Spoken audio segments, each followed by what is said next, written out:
নমস্কার বন্ধুরা, আমি রণদীপ হিস্ট্রি দর্পণ এডুকেশনাল চ্যানেলে আপনাদের সকলকে আবারও স্বাগত।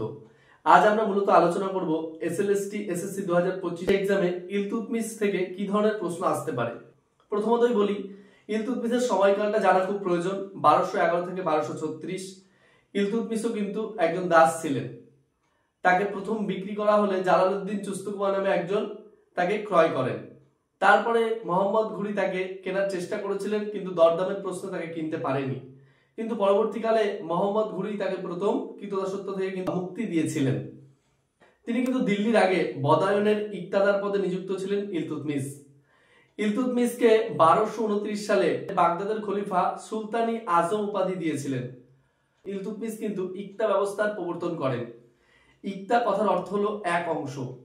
এছাড়া আমাদের মনে রাখতে হবে, ইলতুৎমিশের সময়ে 40 চক্রের প্রবর্তন ঘটে।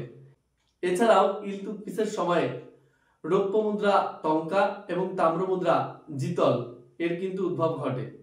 শুধু তাই না, ইলতুৎমিশকে 1221 সালে জালালউদ্দিন বঙ্গবরণী সাহায্যের কথা বলেছিলেন, কিন্তু সেই সময় চেঙ্গিসকে আক্রমণ করেছিল পাঞ্জাবে।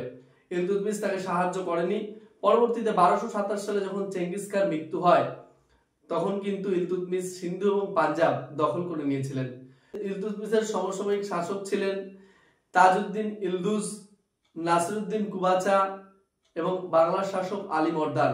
আমরা ইলতুৎমিশের সম্পর্কে যদি জানি, দেখতে পারবো যে অনেক ঐতিহাসিক, মিনহাজুস সিরাজ, হাসান নিজামী, অনেকেই কিন্তু তার সভা অলঙ্কৃত করেছিলেন।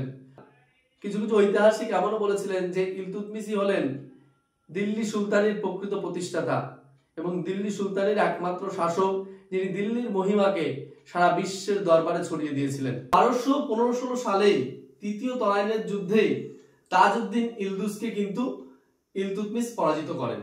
তারপরে 1217 সালে মনসুরাত যুদ্ধে নাসিরউদ্দিন কুবাচাকেও কিন্তু ইলতুৎমিশ পরাজিত করেন। শুধু তাই না, ইলতুৎমিশ আরবীয় ধারায় 175 গেলের কিন্তু মুদ্রা তিনি উৎকীর্ণ করেছিলেন। তিনি হোজি সুলতানি বা শামসি খাল জলসেচের জন্য খনন করিয়েছিলেন।